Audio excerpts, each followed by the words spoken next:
রামিসা হত্যা মামলা আসামি পক্ষে লড়বেন না আইনজীবীরা।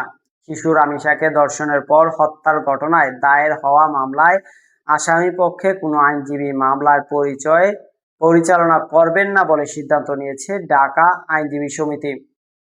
শুক্রবার 22 মে সকালে নিজের ফেসবুক পোস্টে এই তথ্য জানায় ঢাকা বারের সাধারণ সম্পাদক মোহাম্মদ কামাল খান।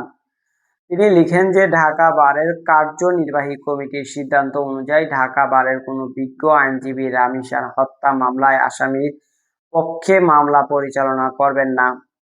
গত মঙ্গলবার সকাল ঢাকায় পল্লবী একটি ফ্ল্যাটে খাটের নিচ থেকে রামিসার মস্তিষ্কবিহীন মরদেহ উদ্ধার করে পুলিশ। পরে বাথরুমে রাখা একটি বালতির ভেতর থেকে তার বিচ্ছিন্ন মাথা পাওয়া যায়।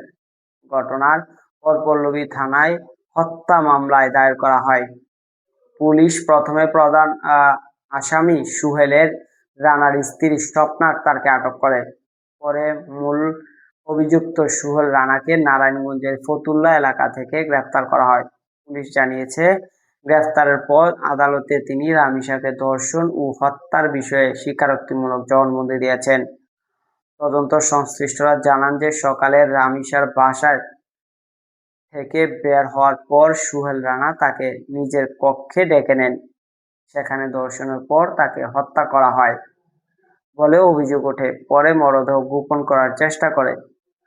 পুলিশ আরও জানায় যে ঘটনার পর স্থানীয় লোকজন সুহেল রানার স্ত্রীকে আটক করে অভিযুক্ত জানালার গ্রিল কেটে পালিয়ে যায়।